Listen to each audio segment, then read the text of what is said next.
ฮลโหลสบายดีทุกคนสบายดีแม่บ้านสบายดีคุณสบายดี FC ทางภายในและต่างประเทศเนาะมื้อนี้แม่บ้านมีข่าวด่วนข่าวฮ้อนข่าวสดข่าวใหม่มาแจ้งให้ทุกคนรู้เนาะเกี่ยวกับเรื่องคนบ้ากับว่าแม่นเนาะขับรถต่ำคนที่เฮในปีใหม่ลาวแม่นอันนี้ที่มันเกิดขึ้นก็อยู่รัฐลุยเซียนาเนาะปีใหม่ลาวนี่ก็รัฐลุยเซียนาก็เริ่มจัดงานแบบประเพณีลาวรัฐลุยเซียนาให้ไผเขาโฮเนาะคนอยู่ในอเมริกาปีใหม่ลาวทุกๆคนก็ไปฉลองปีใหม่ลาวเฮาแม่นคนถือว่านับร้อยเนาะกายร้อยขึ้นไปร้อยระหว่าง100 หา300ที่ว่าคนที่เขาเจ้าไปแห่เฉลิมฉลองปีใหม่ลาวเนาะมื้อนี้แม่นเขาเจ้าเริ่มแห่เนาะเหตุการณ์ก็เกิดขึ้นช่วงตอนเที่ยงตอนที่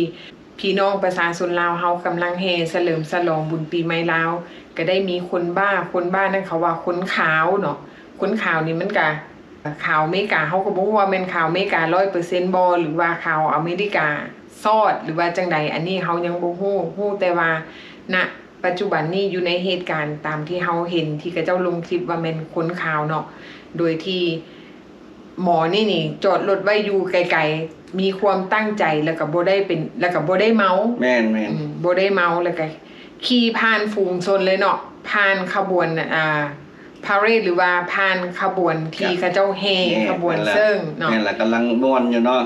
แม่นเฮ็ดให้มีคนบาดเจ็บมีทั้งคนลาวแดแล้วก็คนต่างชาติแดจำนวน5-7 คนแล้วก็มีคนที่บาดเจ็บสาหัสบาดเจ็บเล็กน้อยเนาะอันนี้เฮาก็ขอให้ทุกคนปลอดภัยขอให้บ่ให้บาดเจ็บแบบสาหัสก็ขอให้แบบว่ามันบ่ถึงขั้นว่าพิการใช่นะแม่นเพราะว่าเฮาเห็นคนที่อยู่ในกล้องรถแม่นกล้องรถที่ออกบ่ได้เพราะว่ารถเหยียบไปเลยเด้แม่นแปลว่ารถจอดมองใดก็คนก็อยู่กล้องรถอยู่มองนั้นแม่น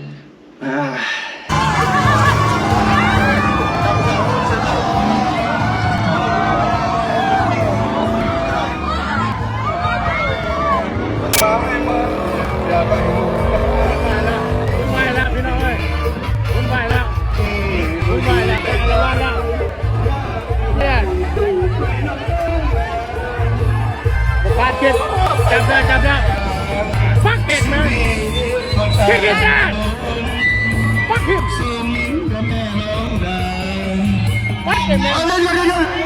เจ้าเห็นไหมยกประกาศเด้อ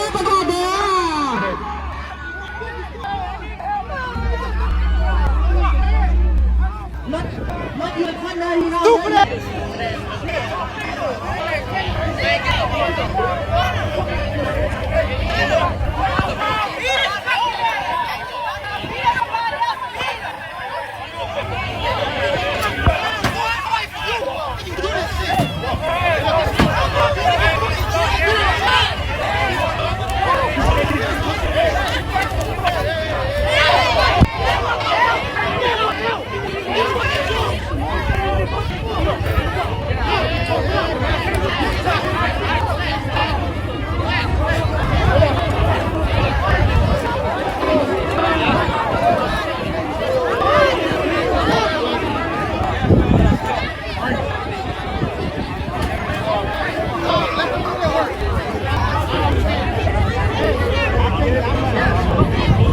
เขาเห็นแล้วพี่น้องมันคนลุกพี่น้องคนหัวลุกเลยหัวใจล้นวาบเลยเนาะเขาเห็นข่าวแบบนี้เพราะว่าที่ผ่านมาเขาเคยเห็นแต่คนบ้าที่ขี่รถเลนผ่านฝูงชนแบบนี้เห็นแต่ข่าวของอเมริกาของต่างประเทศเขาบ่นึกบ่ฝันว่ามันจะเกิดขึ้นกับพี่น้องลาวเฮาเนาะเพราะว่าที่ผ่านมาเขาก็เคยคิดอยู่เพราะว่าบ่นึกบ่ฝันว่ามันเป็นสิ่งที่คาดบ่ถึงสิ่งนี้แหละที่แม่บ้านเฮ็ดคลิปแต่ละเทื่อล่ะพยายามออกมาเตือนพี่น้องลาวเฮาว่าปัจจุบันนี้สภาพเหตุการณ์บ้านเมืองมันมีการเปลี่ยนแปลงเขาบ่ฮู้คนดีคนร้ายเนาะเขาอาจจะเฮ็ดแนวบ่ดีเพราะว่าอีกอย่างนึงเขาบ่มักคนเอเชียเดี๋ยวนี้เขามีการแบ่งแยกสีผิวระหว่างคนขาวคนเอเชียคนดำเนาะเขาบ่ฮู้ว่า มันสิเกิดเหตุการณ์อย่างเกิดขึ้นให้หลีกเลี่ยงที่แบบว่าคนที่อยู่ซุ่มนุ้มกันหลายๆ ช่วงนี้ให้หลีกเลี่ยงหลายเท่าใดแห่งดีบังเอิญมามื้อนี้เฮาก็มาได้เห็นข่าวแบบซี่ แม่นสำหรับคนบ่ฮู้นะว่าอยู่รัฐลุยเซียนาว่าแบบคล้ายๆแบบบ้านเฮาเนาะมีแต่คู่บ้านมีแต่คนลาวแล้วก็มีวัดลาวเฮาเนาะอยู่ในหัน แม่นถนนเพิ่นก็ใส่ซื้อ เป็นร้านสร้างบ่ แม่นถนนร้านสร้าง เวียงจันทน์บ่เพิ่นใส่ไป แม่น ในแม่นก็ว่ากลุ่มบ้านคนลาวเฮาเนาะ แม่ แต่เจ้าสำหรับคนลาวเฮาไปตั้งถิ่นตั้งฐานแบบมักอยู่เป็นจุ่มๆกัน แม่นแล้วอยู่รัฐลุยเซียนาบุญประเพณีบุญเกี่ยวกับเรื่องปีใหม่ลาวที่มีการแห่เฉลิมฉลองมีเซิ่งมีแห่อันนี้แม่นเขาเจ้าเริ่มขึ้นก่อนหมู่เนาะ แม่น อยู่ในสหรัฐอเมริกา อันนี้แม่นอยู่รัฐลุยเซียนานี่เป็นจุดเริ่มต้น ที่พาพี่น้องลาวเฮาเต้าโฮมตุ้มโฮมกัน มันแสดงให้เห็นฮีตของประเพณีวัฒนธรรมลาวเนาะเพื่อให้คนต่างชาติเนี่ยได้เห็นว่าฮีตของประเพณีปีใหม่ลาวเฮาเฉลิมฉลองแบบใดวัฒนธรรมในการกินการนุ่งถือภาษาปากเว้าแล้วก็เป็นศูนย์รวมจิตใจของพี่น้องลาวเฮาได้ไปโฮมกัน แม่นเนาะอันนี้มื้อนี้ก็วันเสาร์นะฮะได้บอกพี่น้องแล้วว่า มื้อนี้วันเสาร์ แม่วั เห น ตุ เสา การ ร์ ณ์เกิดขึ้นสดๆใหม่ๆเนาะวันเสาร์วันที่4เดือน4ปี2026เป็นมื้อ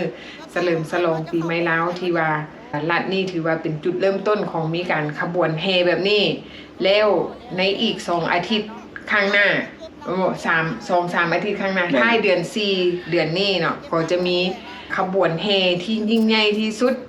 ของบุญปีใหม่ลาวอยู่ที่วัดสกิโนคือหลายๆคนได้รู้จัก แม่นก็อยู่รัฐเท็กซัสเนาะอยู่เมืองเซกานอ แม่นคือว่าใหญ่คนอยู่ลุยเซียนาอีกเลยเพราะว่ามัน แม่น คนลาวหลายแล้วก็คนต่างรัฐต่างเมือง แม้แต่คนพี่น้องที่อยู่ต่างประเทศบ่ว่าจะเป็นฝรั่งแคนาดาที่มีพี่น้องอยู่อเมริกาหลายๆคนได้มาเที่ยวได้มาโฮมกันอยู่นี่ เพราะว่ามันใหญ่ แม่น เฮ็ดให้คนลาวได้มาพ้อกัน เพื่อที่จะมาเฉลิมฉลองปีใหม่ลาวเนาะอันนี้ถ้าหากว่าผู้ใดแพลนที่จะมาเนาะก็ให้มีความเตรียมพร้อมเตรียมตัว เพราะว่าเขาเห็นเหตุการณ์นี้เป็นเหตุการณ์ตัวอย่างแล้วเนาะยังโชคดีว่าเหตุการณ์นี้เป็นคนที่แบบว่าคนบ้าก็ว่าแม่นเนาะที่ว่าก่อความวุ่นวายเฮ็ดให้เกิดการสูญเสียกันเกิดขึ้นเนาะพี่น้องอันนี้เขาบ่ฮู้ว่าผู้ที่บาดเจ็บสาหัสนั่นเพิ่นสาหัสส่ำใดเขาก็ขอให้ทุกคนปลอดภัยแต่ว่าเนาะยังโชคดีว่ามันบ่มีคนบ้าที่ถือปืนมาถือระเบิดมาอันนี้เขาบ่สามารถฮู้ได้เนาะ เขามีตัวอย่างเป็นอิสระกับเขาก็ได้ระมัดระวังเป็นหูเป็นตาซอยกันเนาะเขาก็หยุดรถบ่ได้แล้วคันรถก็เจ้าขี่พุ่งขึ้นมาเนาะ เขาบ่ฮู้นี่แหละเนาะเขากำลังม่วน แม่นอาจจะเห็นอยู่เขาคันบางคนอาจจะเห็นอาจจะหลีกทันสลากกับให้สินึกสิฝันว่าเหตุการณ์สิเกิดขึ้นแบบนี้เนาะทุกคนก็ไปม่วนเฮฮาน้ำมูน้ำคู เพราะว่าเขาบ่ได้คาดหวังว่าบ่นึกบ่ฝันว่ามันสิมีคนที่แบบว่าคนบ้าขี่รถเหยียบคน แม่น เพราะว่าอยู่ในงานนั้นมันก็มีเจ้าหน้าที่รักษาความปลอดภัยมีตำรวจมีรถดับเพลิง อีกอย่างหนึงมีแต่คู่บางคนลาว แม่ ก็แม่นเฮาสมมุติว่าเฮาไปแห่ตามถนนของ ของอเมริกา ของอเมริกาอันนี้เฮาก็ว่า พอเข้าใจ พอ ได้ เข้าใจอันนี้แต่มันในเขตอ้อมบ้านของคนลาวเฮา แม่ มีแต่คนลาวเฮาอยู่ในเขตอ้อมแอมแถวนั้น ถือว่า 90% ว่าแม่นคนลาวว่าซั่นซะคุมนั้น แม่น เหตุการณ์แบบนี้เขาเจ้าจะมีมาตรการแบบใดออกมาเนาะเพราะว่าเฮาก็ไปม่วนเฮาบ่นึกบ่ฝันว่า บางเทื่ออาจจะถือคนต่างรัฐบ่หรือว่าอาจจะถือคนในท้องถิ่นบ่อันนี้เฮาบ่ฮู้เนาะ ใช่ อีตนผู้อยู่กล้องรถเนาะพี่น้องเนาะโอ้ย ไป เนาะ ม่วนพันปได้อันน่ะบาดเจ็บอุบิเหตุแบบนี้ซะวันนี้ แม่นผู้อยู่กล้องรถหันเฮาได้ยินแต่เสียงว่าโอ้แล้วเสียแขนเพราะว่ารถทับแขน แม่น หลายคนหลายเห็นหลายมุมเนาะ แม่น เพราะว่าความม่วนกับเบิดชนิดแล้วบัดนี้เบิดแล้วมัน มันม่วนมันไปต่อบ่ได้แล้ว บ่ได้ละ เห็นแนว เบิด นี้ ความม่วนละ แม่น ทุกคนก็จะได้ ง่ายๆ ง่ายๆหันหน้ากลับบ้านแล้วบัดนี้ แม่น ควรเสีย แม่นควรเสียได้แต่มาโซเลกันแล้วว่ามัน แม่น เกิดหยังขึ้นเนาะ นั่นแหละ มันเป็นภาพจำที่ติดตาติดใจเฮาไปชั่วชีวิตเลยภาพเหตุการณ์นี้เนาะเป็นเหตุการณ์ที่ทุกคนสิจือบ่ลืมเลยแหละว่ามื้อนี้มันเกิดเหตุการณ์แบบนี้เกิดขึ้น ครั้งแรกเนาะของประวัติศาสตร์ของสำหรับบุญปีใหม่ลาวที่มันเกิดขึ้นแบบนี้ แม่น ไปก็สิเจออันน่ะลืมบ่ได้ ลืมบ่ลงเนาะ แม่น มัน แม่น มันเป็นฝันให้ของพวกเฮาเลยเนาะแบบสินอกจากนั้นล่ะบุญปีใหม่แต่ละบอนนี่คนหลายจังซี่นี่เฮาต้องได้ระมัดระวังตัวเนาะไผสิไปเที่ยวบอนใดที่คนหลายๆก็ให้มีสติระวังตัวคันเห็นสิ่งใดแปลกๆเฮาควรแจ้งต่อเจ้าหน้าที่หรือว่าแจ้งคนอ้อมข้างซอยเป็นหูเป็นตาซอยกันเฮาบ่ฮู้ได้คนไปม่วนแม่นบ่จักเขาอีหยังยัดใส่ถุงมา แม่น เพราะว่าเวลาเขาไปมวนอ่ะเขาสังเกตว่าคนลาวเวลาไปมวนพายกระเป๋าเป้แบ็คแพ็คอยู่ในหันมีแก้วเหล้าแก้วเบียร์ที่กระเจ้ากำลังมวนอันนี่เขาเข้าใจได้ว่าคนมามวนบัดนี้โจรบัดนี้ผู้ที่มันตั้งใจมันมีจุดประสงค์แอบแฝงแนวบดีเนาะตั้งใจเพื่อที่จะมาทำให้หรือว่ามาทำลายเหตุการณ์ที่เขากำลังเฉลิมฉลองปีใหม่มันอาจจะเสื่องปืนหรือว่าวัตถุที่ว่ามันเป็นอันตรายแก่ชีวิตเนาะเอาใส่กระเป๋ามาเฮาบ่ฮู้เด้เฮาคิดว่ามันปืนฉีดน้ำ แม่น เนาะมันบ่เป็นปืนฉีดน้ำแล้วมันเป็นปืนแท้ๆเฮ็ดจังได๋บัดนี้ เฮาบ่อยากนึกภาพอันนั้นเนาะ แม่นอันนี้ แต่ว่าก็เป็นสติกันเนาะ ขอเตือนว่าไผมีลูกน้อยถ้าหากว่าอยากมาเที่ยวอันนี้แม่นต้องกำกับลูกเต้าให้ดีๆเนาะลูกที่อายุต่ำกว่า15ปีลงมาเวลาเฮาเอาลูกไปเที่ยวนำเฮาควรกำกับนำลูก